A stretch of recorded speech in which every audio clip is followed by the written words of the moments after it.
بسم اللہ الرحمن الرحیم۔ السلام علیکم ورحمۃ اللہ وبرکاتہ۔ سبق نمبر 76 ہے، اور سبق نمبر 75 کے اندر ہم نے حرم کے اندر شکار کرنے کی ممانعت کی بحث کو شروع کیا تھا، اور محرم کے لیے ہم نے کہا کہ وہ شکار کوئی بھی نہیں کر سکتا خشکی پر، البتہ یہ کہ سمندری شکار اس کے لیے حلال ہے۔ اس میں ہم نے حرم کی حرمت سے متعلق بات کی تھی کہ حرم کے اندر چونکہ جانوروں کو بھی اللہ تعالیٰ نے امان دے دیا ہے، اس کی نباتات کو بھی امان دے دیا ہے، تو اس میں ہم نے شکار کی بات کی تھی کہ شکار کو قتل کرنے سے آیت میں ممانعت آئی ہے۔ تو اب شکار سے مراد ہم نے کہا کہ وہ خلقتاً وحشی اور جنگلی جانور ہو، اور یہ کہ وہ موذی نہ ہو۔ یہ آج کی سبق کے اندر ایک مین پوائنٹ ہے کہ اگر وہ جانور ایسا ہے جس کو محرم نے مارا ہے کہ وہ موذی ہے، فطرتاً اس نے اذیت ہی دینی ہوتی ہے انسان کو، تو پھر تو اس کے قتل کرنے کا حکم آیا ہوا ہے، پھر تو وہ مارنا ہی مارنا ہے، تو لہٰذا اس کے مارنے میں کچھ لازم نہیں ہوگا۔ اور اسی طریقے سے وہ جانور جو گھروں کے اندر ہوتے ہیں، لوگوں نے اپنے پالتو جانور رکھے ہوئے ہیں، حلال جانور ہیں، گائے ہے، بھینس ہے، بکری ہے، یا اس طریقے سے وہ کتا ہے جو گھروں کے اندر پالتو کتا ہوتا ہے، بلی ہوتی ہے گھروں کے اندر، تو پھر وہ بھی شکار نہیں ہوگا۔ لہٰذا شکار کی بیس سے وہ بھی نکل جائیں گے۔ گھروں کے اندر جو ہوتے ہیں جانور، ان کو ذبح کرنا بھی محرم کے لیے جائز ہے، محرم کے لیے ان کو کھانا بھی جائز ہے، سب کچھ کرنا جائز ہے۔ تو خلاصہ یہ نکلا کہ شکار سے مراد ایسا جانور کہ جو موذی بھی نہ ہو اور گھروں کے اندر پالتو بھی نہ ہو، بلکہ وحشی اور جنگلی ہی ہو، اور ساتھ ساتھ یہ ہے کہ وہ خود اپنے آپ کو یعنی اڑا کر یا اپنے آپ کو اپنے پنجوں کے ذریعے سے وہ بچا سکتا ہو۔ اور یہ ہے کہ جنگلی جو شکار کے اندر آتے ہیں جتنے بھی چیزیں، وہ پھر اس میں آ جائیں گی۔ جنگلی خرگوش ہے، اس طریقے سے جنگلی بکری ہے، اور اس طریقے سے ہرن ہے، یہ جتنے بھی ہیں، تو اس میں پھر یہ کہ اس میں حرام جانور بھی آ سکتے ہیں، جیسے کہ ہم نے پڑھا بجو ہے، اس طریقے سے دوسرے جو جتنی بھی چیزیں ہیں، اس میں ہم نے شتر مرغ پڑھ لیا تھا، تو یہ سارے جنگلی جو ہیں وہ پھر اس میں آئیں گے کہ یہ شکار کے حکم میں ہوں گے۔ تو امید ہے کہ آپ اس خلاصے سے اور اس بحث سے سمجھ چکے ہوں گے۔ تو آج کے ہمارا سبق بھی تقریباً اسی کے اوپر ہے کہ جو پہلے میں تو یہ تھا کہ اس جانور کو قتل کر دیا، اس شکار کو قتل کر دیا تو اس کی جزا ہے، جزا میں ہم نے کہا کہ مثل مانوی ہے، اور اگر قتل نہیں کیا، زخمی کیا، تو پھر کیا حکم ہوگا۔ تو آج کا ہمارا سبق وہ اسی سے ریلیٹڈ ہے کہ زخمی کر دیا تو پھر کیا حکم ہے، اس طریقے سے حشرات کو مارنے سے کیا کچھ لازم ہوگا یا نہیں ہوگا۔ سبق نمبر 76 کے اندر ان سے متعلق بات ہو۔ تو عبارت یہاں سے ہے کہ وَمَنْ جَرَحَ صَيْدًا، اگر کسی نے جانور کو زخمی کیا ہے، او نتف شعرہ، یا اس کے بال نوچ دیے ہیں، یعنی اس طرح کا کوئی وہ ہے کہ اس کے بال اکھڑ گئے ہیں، او قطع عضوا منہ، یا اس کا کوئی عضو کٹ گیا ہے، اس سے کاٹ دیا ہے، تو ضمن ما نقص من قیمت ہی، تو چونکہ مکمل طور پر قتل تو ہوا نہیں ہے، لیکن اس کی وجہ سے اس کی قیمت دیکھی جائے گی کہ ویسے پہلے اس کی قیمت کتنی تھی، اور اب اس زخم کے بعد اس کی ویلیو، اس کی قیمت کتنی گھٹ گئی ہے، تو درمیان میں جو قیمت کم ہوئی ہے اتنی قیمت کا یہ محرم ضامن ہوگا۔ تو یعنی جتنا اس نے نقصان کیا ہے اس کی بقدر زمان بھی آئے گا۔ وَإِن نَتَفَ رِيشَ طَائِرٍ، اگر اس نے پرندے کے پروں کو نوچ دیا ہے، او قطع قوائم صید، یا شکار کے جو پاؤں ہیں ان کو اس نے کاٹ دیا ہے، تو اس کے ذریعے سے وہ فخرج به من حیز الامتناع، وہ اپنے آپ کو محفوظ کرنے والی جو سچویشن ہوتی ہے اس سے وہ نکل گیا ہے، وہ جانور یا وہ پرندہ۔ حیز الامتناع کا معنی کہ اپنے آپ کو محفوظ کرنے کی حالت اس سے وہ نکل گئے ہیں، اور وہ اب اپنے آپ کو محفوظ نہیں پا رہے، اور وہ پرندہ ہے تو وہ اڑ نہیں سکتا، جانور ہے تو وہ اب چل نہیں سکتا، اس طرح کا زخم اس کو آ گیا ہے، تو ظاہر ہے کہ اس کی وجہ سے گویا کہ کل منفعت ہی زائل ہو گئی ان کی، فعلیہ قیمتہ کاملۃ، لہٰذا اب اس محرم کے اوپر قیمت کامل لازم ہوگی، جس طریقے سے قتل کرنے کی وجہ سے ہوتا ہے اس وجہ سے یہاں پہ بھی ہوگی۔ ومن کسر بیض صید، اگر شکار کا انڈا توڑ دیا ہے تو فعلیہ قیمتہ، انڈے کی قیمت لازم ہوگی، کیونکہ انڈا بھی اس کا ایک قیمتی چیز ہے، اور بعد میں جل کر اس سے بچے نکلتے تو ایک نقصان تو ہے۔ فَإِنْ خَرَجَ مِنَ الْبَيْضَةِ فَرْخٌ مَيِّتٌ، اور اگر اس میں کوئی مردہ بچہ نکل آیا ہے انڈے سے تو فعلیہ قیمت حیًا، تو اب اس بچے کی جو زندہ کی حالت میں جو قیمت ہونی چاہیے، شتر مرغ مثال کے طور پر یہ کہ بطخ کا انڈا ہے، جنگلی بطخ ہے اس کا انڈا ہے، یا جنگلی مرغ کا انڈا ہے، اس کو اس نے اگر اس میں سے بچہ نکلا ہے، یا چڑیا ہے تو اس کا انڈا نکلا ہے، تو اس میں سے جا رہے کہ اس بچے کی قیمت جتنی ہونی چاہیے ذوا عدل منکم، تو ہے نا کہ عادل آدمی اس کی قیمت لگائیں گے تو وہ قیمت دینی پڑے گی۔ ظاہر ہے کہ ہم یہ سمجھیں گے کہ ہو سکتا ہے کہ یہ بچہ جو انڈے کے اندر مرا ہے وہ اس ضرب کی وجہ سے مرا ہے۔ اچھا، آگے کچھ جانور ایسے ہیں 5-6 قسم کے کہ جن کے بارے میں حدیث میں آئے کہ یہ چونکہ فطرتاً یہ بھی موذی ہیں، لہٰذا ان کے حکم میں جتنے جانور ہوں گے یہ تو ہوں گے ہی ہوں گے، 5 کے 5، اور اسی طرح ان کے حکم میں جتنے دوسرے جانور بھی ہوں گے ان کو اگر قتل کر دیا، ان کو مار دیا تو محرم کے اوپر کچھ نہیں آئے گا، کیونکہ موذی ہیں، اور موذی یعنی اذیت دینے والا، تکلیف دینے والا جو جانور ہوتا ہے اس کو تو مارنے کا حکم ہے۔ اس لیے فرمایا کہ ولیس فی قتل الغرابی، جو کوہ ہے اس کو قتل کرنے میں، والحداتی، اور چیل جو ہوتی ہے جو غلاظت وغیرہ کھاتی رہتی ہے، چیل یعنی بڑی سمجھ لیں کہ ایک تو ہوتا ہے عقاب، لیکن وہ تو ایک خوبصورت ایک پرندہ ہے، لیکن چیل جو ہوتی ہے وہ حرام کھانے والی ہوتی ہے، اور اس سے یعنی جسامت میں تو عقاب سے کافی کم ہوتی ہے، لیکن وہ جو ہوتی ہے وہ خاص طور پہ حرام کھانا، اس کا یعنی غلاظت کے اوپر اس کا بیٹھنا اور اس طرح کی چیز، اور خاص طور پہ وہ نقصان پہنچاتی ہے، کھیتی کو نقصان پہنچاتی ہے، تو یہ چونکہ اس کے بارے میں حدیث میں آیا کہ اس کو قتل کیا جائے، اس لیے اس کو قتل کیا جائے گا۔ والذئب، اور بھیڑیے کے بارے میں فرمایا کہ بھیڑیا چونکہ یہ موذی ہے اور اذیت دینے والا ہے تو اس کو قتل کیا جائے گا۔ والحیہ، اور سانپ کو، والعقرب، اور بچھو کو، اور والفار، اور چوہے کو، والکلب العقور، اور باولے کتے کو جو ہے اس میں قتل کرنے میں فرمایا کہ لیسا فی ہذہ، ان میں لیسا جزاؤن، جزا نہیں ہے۔ اس میں آئے کہ اب جتنے بھی چیر پھاڑ کرنے والے یا جتنے بھی موذی جو جانور ہوں گے، لہٰذا چیتا ہے، لہٰذا اسی طریقے سے دوسرے جتنے بھی جانور ہوں گے اگر وہ چیر پھاڑ کرنے والے ہیں، باولا کتے سے مراد جنگلی کتا ہے، وہ اس کے قتل کرنے میں کوئی جزا نہیں ہے۔ البتہ یہ کہ گھر کا کتا ہے تو وہ تو شکار نہیں ہے، ظاہر ہے کہ وہ تو گھر کے اندر حفاظت کے لیے رکھا گیا ہے، تو لہٰذا اس کو وہ شکار میں نہیں آئے گا، اس کے مارنے میں پھر کچھ بھی لازم نہیں ہوگا۔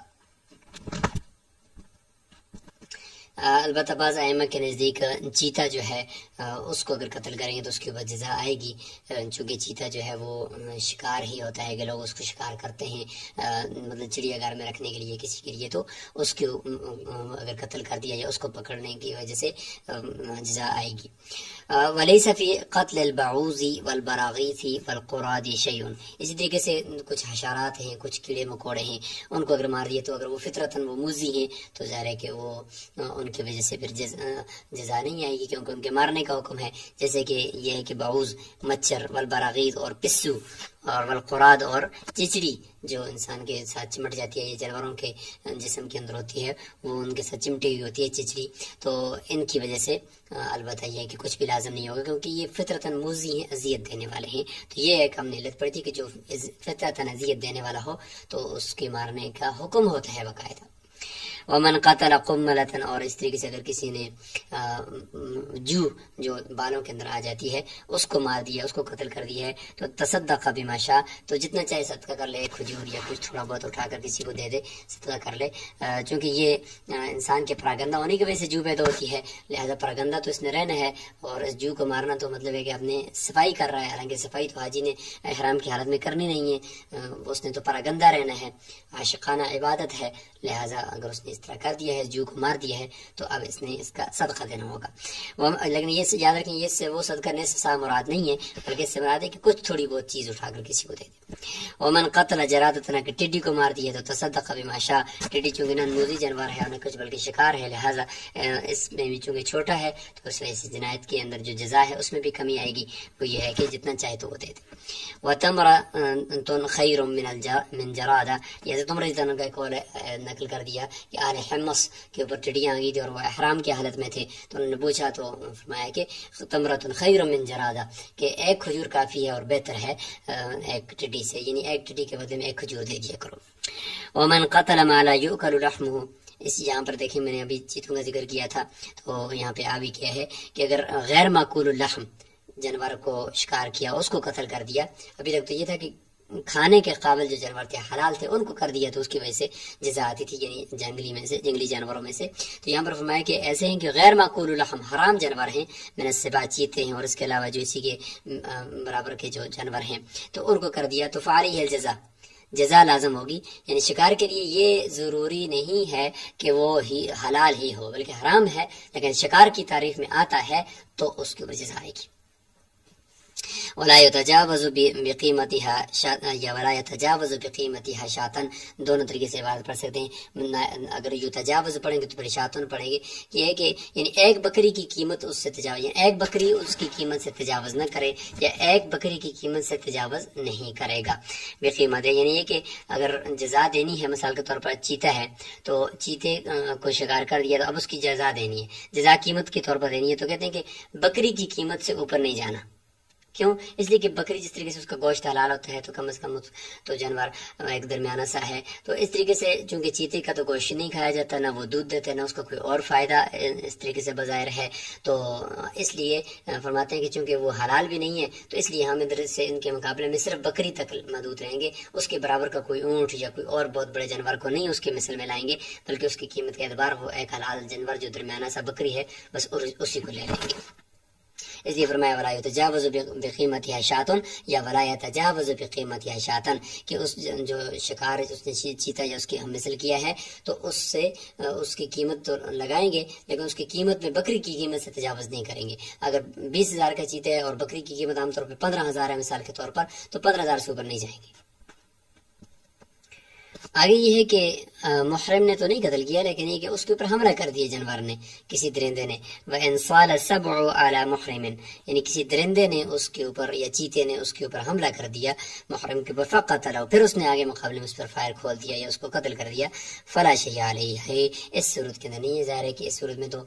اپنی جان بچا رہا ہے نا محرم، تو جان بچانا بھی تو فرض ہے نا، تو اس دوران اس نے مار دیا ہے، لہٰذا کوئی خوشی میں تو شکار نہیں کیا، لہٰذا کچھ لازم نہیں ہوگا.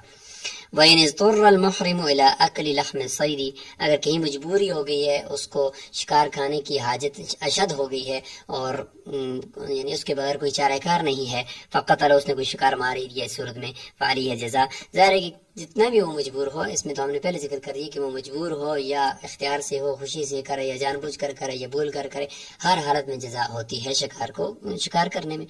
تو فرمایا کہ جزا بہرحال آئے گی لیکن گناہ نہیں ہوگا، البتہ یہ کہ اس نے مجبوری کی حالت میں کیا. ولا بأس بأن يذبح المحرم الشاة والبقرة والبعير والدجاج والبط الكسكرية،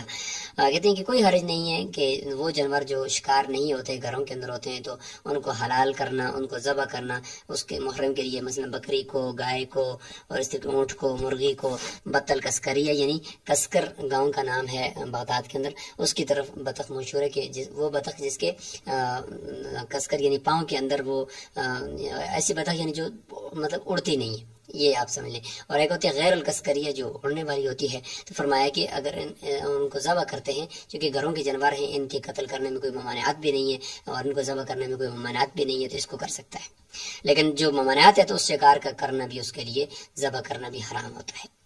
وَإِنْ قَتَلَ حَمَامًا مُسَرْوَلًا، اگر کسی نے ایسی کبوتر کو قتل کر دیا، مار دیا، مسرولن ہے یعنی جس کے پنجوں کے بیچ میں جال ہوتی ہے، جال نما ہوتی ہے، اس کو مسرول سراویل سے ہے کہ اس کے پنجوں کے درمیان جو آگے اس کے پنجے ہوتے ہیں اس کے درمیان جال سا ہوتا ہے، اس کی تصویر کو بھی ہم دیکھ لیں گے. اگر اس کو کسی نے قتل کر دیا اس کبوتر کو، او ذبیًا مستأنسا، کیونکہ عام طور پہ وہ کبوتر اڑنے میں سست ہوتی ہے اور وہ گھروں کے اندر ہی ہوتی ہے، وہ وحشی نہیں ہے تو وحشی لیکن عارضی طور پر وہ اہلی ہی ہوتی ہے. اس طریقے سے مستأنس یعنی مانوس پالتو ہرن اس کو مار دیا ہے. تو چونکہ اگرچہ وہ عارضی طور پر وہ کسی کے گھر میں رکھے گئے ہوں لیکن خلقتاً وہ وحشی ہیں، تو ہم نے شرط لگائی تھی کہ جو خلقتاً وحشی ہو تو اس شکار کو مارنے کے اوپر اگرچہ وہ کسی کے پاس ہو تو جزا بہرحال آئے گی. تو فرمایا فعلیہ الجزاء، تو اس محرم کے اوپر جزا لازم ہے. یہاں سبق کو روک لیتے ہیں، انشاءاللہ آگے لاسٹ ہمارا سبق ہو جائے گا جو جنایات سے متعلق ہوگا. تو یہاں پہ ہم کچھ پکچر دیکھ لیتے ہیں ان چیزوں کی جن کو ابھی ہم نے ڈسکس کیا ہے. تو یہ بطخ ہے جی، جس کو ہم البت الکسکری کہتے ہیں کہ جو اڑتی اڑتی نہیں ہے، جو تیرتی رہتی ہے پانی میں، اور اس کے مقابلے میں جو دوسری ہوتی ہے وہ غیر الکسکری ہوتی ہے جو اڑ رہی ہوتی ہے۔ اور یہ جو ہے نا جی، کہ اس کو ہم کہتے ہیں کہ یہ چیچڑی ہے جو جانوروں کے اندر بھی ہوتی ہے، اور اس طریقے سے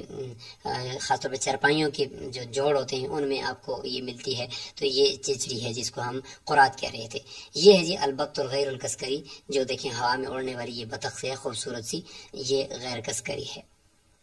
اور یہ ہے جی جس کو ہم حمام مسرول کہتے ہیں، اس کے پاؤں کو دیکھیں، پاؤں میں جو ہے وہ